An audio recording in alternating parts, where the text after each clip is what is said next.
કેમ છો મિત્રો? મજામાં ને? આશા રાખું છું કે બધા એકદમ મોજમાં હશો. તો ભાઈ આજે ફરી એકવાર નીકળી પડ્યા છીએ કંઈક નવું જોવા, કંઈક નવું જાણવા અને તમને અમારી સાથે ફેરવવા.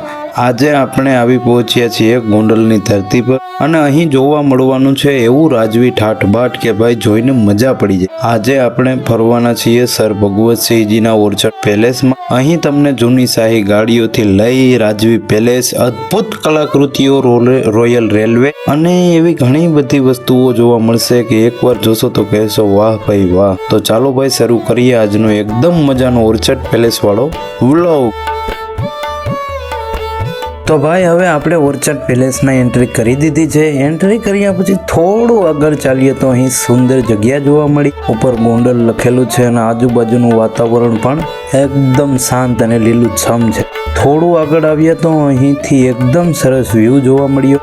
ચારે બાજુ હરિયાળી અને શાંતિ, એટલે ભાઈ થોડી વાર ઊભા રહીને આ નજારો માણ્યા વગર આગળ જવાય જ નહીં બોસ.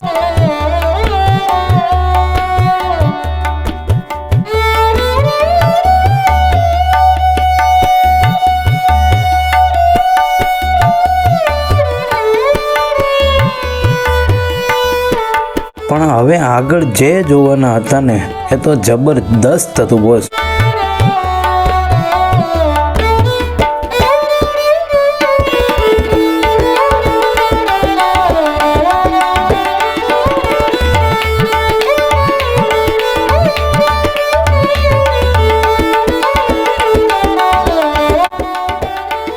હવે ભાઈ અમે નીકળી પડ્યા વિન્ટેજ કાર કલેક્શન જોવા.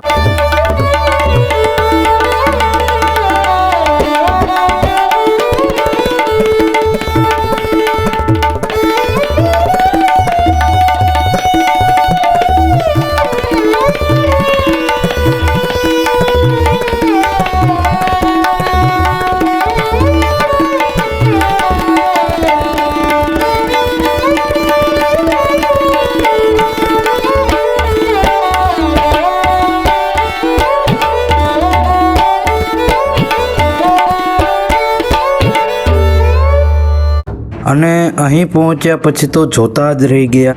એક સાથે આટલી બધી જૂના જમાનાની શાહી ગાડીઓ જોવા મળી. અહીં ગોંડલના રાજવી પરિવારની આશરે 32 જેટલી વિન્ટેજ અને ક્લાસિક કાર્સનું કલેક્શન જોવા મળે છે. 1907ની કારથી લઈ 1935ની મર્સિડીઝ અને બીજી ઘણી બધી જૂના યુરોપિયન ક્લાસિક કાર્સ અહીં જોવા મળે છે. અને ખાસ વાત તો એ છે કે આમાંથી ઘણી ગાડીઓ આજે પણ સારી વર્કિંગ કન્ડિશનમાં સાચવીને રાખવામાં આવી છે. ભાઈ આ ગાડીઓ જોઈને તો એવું લાગે કે સમયની ગાડી જ ઊંધી દિશામાં દોડી ગઈ હોય અને આપણે સીધા રાજવી જમાનામાં પહોંચી ગયા હોઈએ. હવે ચાલો આ ગાડીઓ જોઈ લીધી, પણ આગળ જે છે ને એ તો આખા વ્લોગનું મેઇન અટ્રેક્શન છે.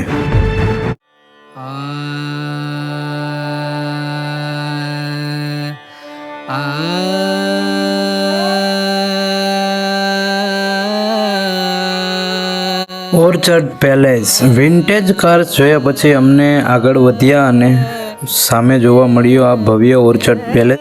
દૂરથી જ પેલેસની શાહી શાન દેખાઈ આવે છે. જૂનું બાંધકામ, સુંદર વાતાવરણ, આખો રાજવી માહોલ એકદમ જોરદાર.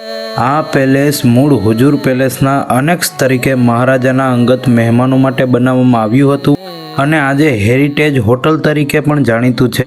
પણ ભાઈ બહારથી જેટલો સુંદર લાગે છે, અંદર ગયા પછી તો એક પછી એક એવી વસ્તુઓ જોવા મળે છે કે નજર જ અટકી જાય. ચાલો હવે અંદર જઈએ. તો મિત્રો હવે આપણે આવી ગયા છે પેલેસના સિટિંગ રૂમમાં. અંદર પગ મૂક્યો ને ભાઈ ચારે બાજુ કંઈક ને કંઈક અલગ જોવા જેવું.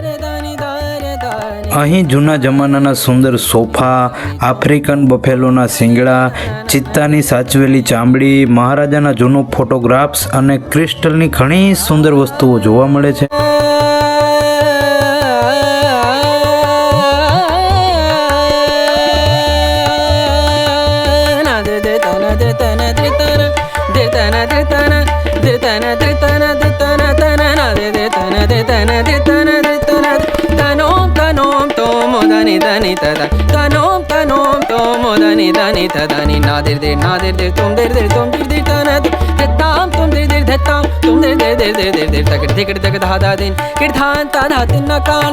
એટલું જ નહીં, અહીં ઘણી બધી જૂની અને અદ્ભુત કલાકૃતિઓ એ પણ જોવા મળે છે.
અને આ સિટિંગ રૂમમાં ભગવાન બુદ્ધની સુંદર પ્રતિમા અને મહારાજા ભગવતસિંહજીનો ફોટો પણ જોવા મળે છે.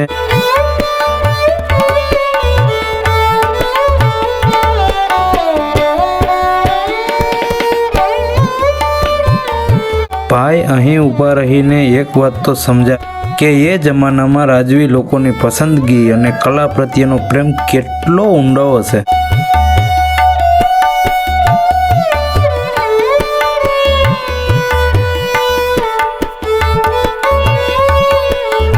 અહીંની દરેક વસ્તુ જાણે પોતાની એક અલગ કહાની લઈને બેઠી હોય એવું લાગે છે.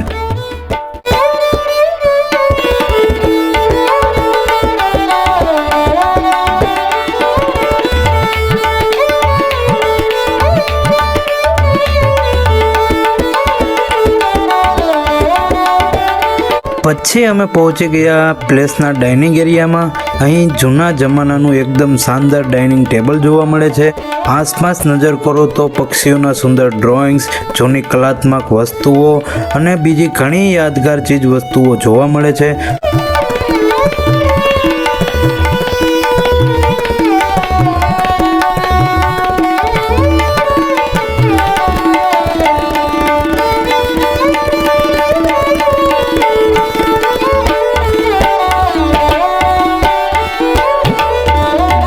અને અહીં એક જૂની જમાનાની વોચ પણ જોવા મળી.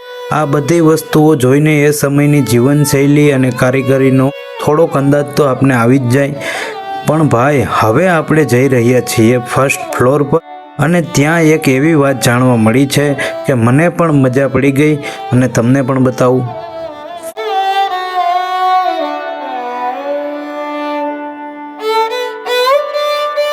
હવે મિત્રો, અમે જઈ રહ્યા છીએ ફર્સ્ટ ફ્લોર પર અને અહીં આવીને ખબર પડી કે ભાઈ, તમે આ પેલેસમાં રહી પણ શકો છો. હા મિત્રો, આ કોઈ માત્ર જોવા માટેનું પેલેસ નથી. અહીં હેરિટેજ હોટલ તરીકે રહેવાની પણ વ્યવસ્થા છે.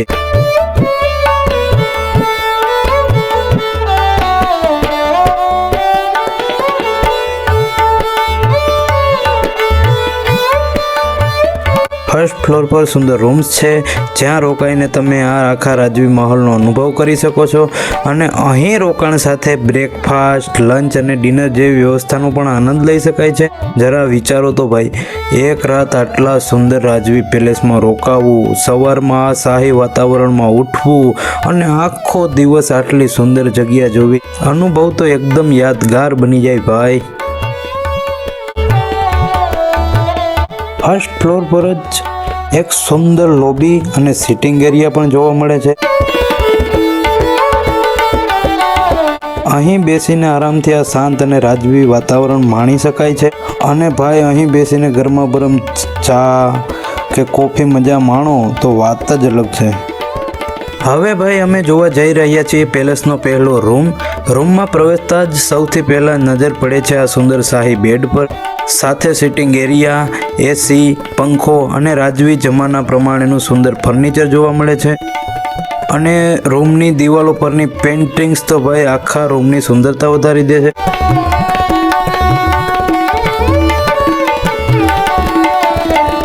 અંદરનું વાતાવરણ તો એવું છે કે જાણે એકદમ રોયલ ફીલ આવે છે.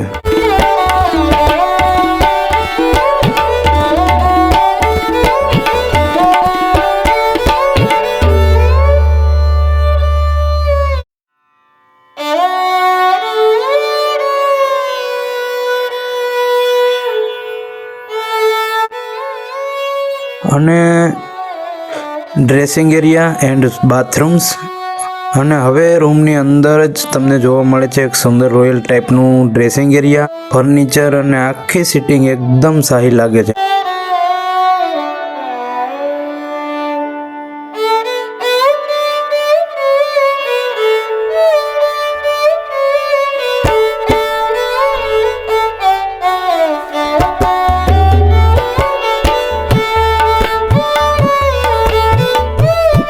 સાથે બાથરૂમમાં એક સુંદર બાથટબ પણ છે, એટલે ભાઈ અહીં કમ્ફર્ટ પણ છે અને સાથે રાજવી ફીલ પણ એકદમ જળવાઈ રહે છે. રહેવાનું હોય તો ભાઈ આવું જ હોવું જોઈએ.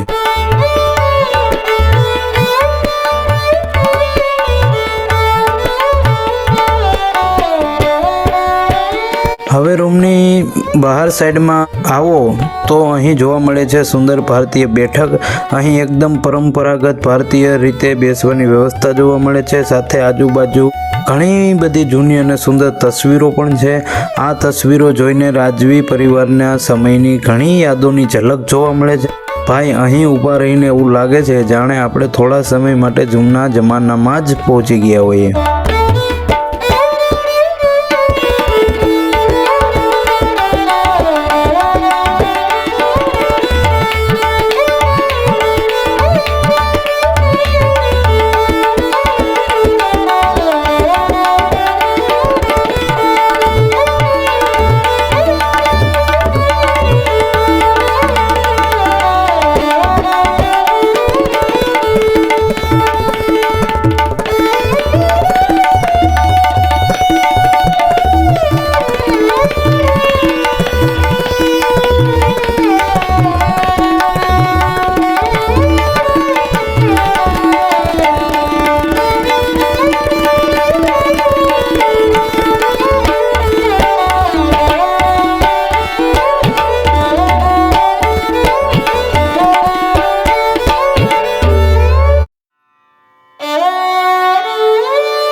અને હવે મિત્રો આવી ગઈ છે એ વસ્તુ જેની રાહ મને પણ હતી.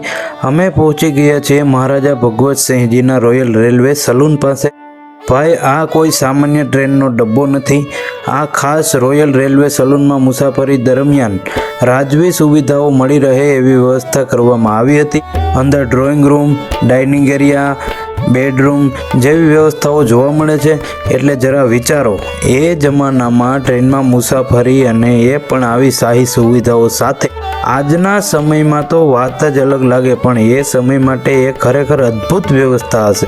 ચાલો ભાઈ હવે અંદર જઈને જોઈએ કે આ રોયલ સલૂનની અંદર શું શું છે. તો મિત્રો હવે આપણે અંદર આવી ગયા છીએ. અંદર આવતા જ કિચન, બાથરૂમ્સ અને ડાઇનિંગ ટેબલ જેવી ઘણી બધી વસ્તુઓ જોવા મળે છે. અને ભાઈ આટલા જૂના સમયના રેલવે સલૂનમાં આવી બધી સુવિધાઓ જોઈને ખરેખર નવાઈ લાગે છે.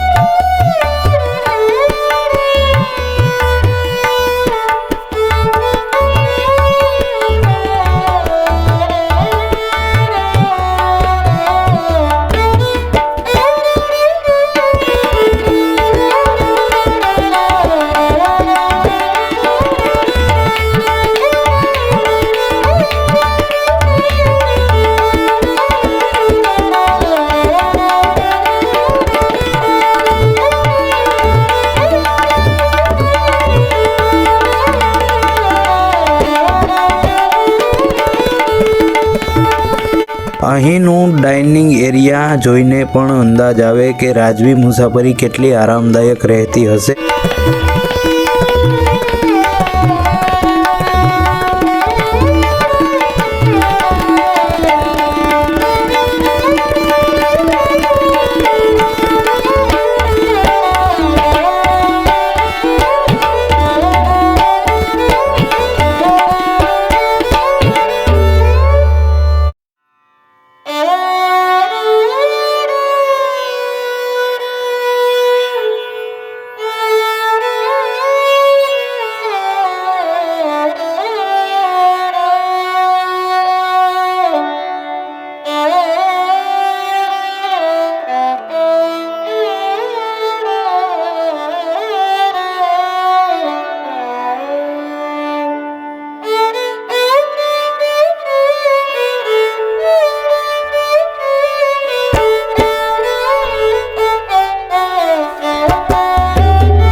બાજુના બીજા ભાગમાં પણ જૂના જમાનાની ઘણી વસ્તુઓ, ફર્નિચર્સ અને જૂની ચીમની સ્ટોવ જોવા મળે છે।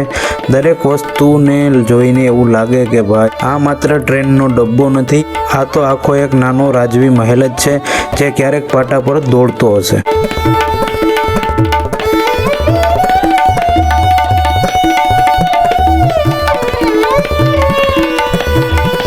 હવે આગળ વધતા અમે આવી પહોંચ્યા ફોટોગ્રાફી એરિયામાં અને અહીં તો ભાઈ બોલિવૂડની પણ જોરદાર ઝલક જોવા મળે છે. અહીં સલમાન ખાન, અમિતાભ બચ્ચન, અનુપમ ખેર, પ્રભુ દેવા, મિથુન ચક્રવર્તી જેવા અનેક જાણીતા કલાકારોની તસવીરો જોવા મળે છે. એટલે જ આ જગ્યા માત્ર રાજવી ઇતિહાસ માટે જ નહીં પરંતુ ફિલ્મી દુનિયા સાથે જોડાયેલી યાદો માટે પણ ખાસ છે. ગોંડલમાં ફિલ્મોના શૂટિંગ પણ થયા છે અને પ્રેમ રતન ધન પાયો, રો ફીચર જેવી ફિલ્મ સાથે આ રાજવી વારસો જોડાયેલો છે. ભાઈ ઇતિહાસ, રોયલ્ટી અને બોલિવૂડ ત્રણેય વસ્તુ એક જ જગ્યાએ જોવા મળે છે તો પછી વ્લોગ તો જોરદાર બનવાનો જ છે ને બોસ.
તો મિત્રો બસ આ રીતે અમારી આજની ઓર્ચર્ડ પેલેસની સફર અહીં પૂરી થાય છે. આજે વિન્ટેજ કારથી લઈ અને ભવ્ય પેલેસ, જૂની કલાકૃતિઓ, royal rooms, royal railway salon અને બોલિવૂડની યાદો સુધી ખરેખર ઘણું બધું જોવા મળ્યું.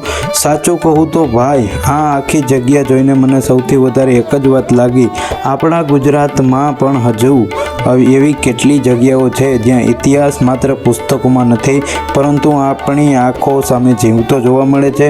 જો તમને પણ આજનો વ્લોગ ગમ્યો હોય તો લાઈક કરજો, કોમેન્ટમાં જરૂર જણાવજો કે આખા વ્લોગમાં તમને સૌથી વધારે શું ગમ્યું, વિન્ટેજ કાર્સ, પ્લેસ કે રોયલ ટ્રેન. અને આવા જ ગુજરાતના નવા સ્થળો સાથે ફરવા વિવેક વ્લોગ્સને સબસ્ક્રાઈબ કરવાનું ભૂલતા નહીં. તો ભાઈ હવે મળીએ ફરી એક નવી જગ્યા, નવા અનુભવ અને નવા વ્લોગ સાથે. ત્યાં સુધી માટે બાય બાય મિત્રો, જય માતાજી અને રાખજો એકદમ મોજ. વિવેક વ્લોગ્સ, ફરી મળીશું એક નવી સફરમાં.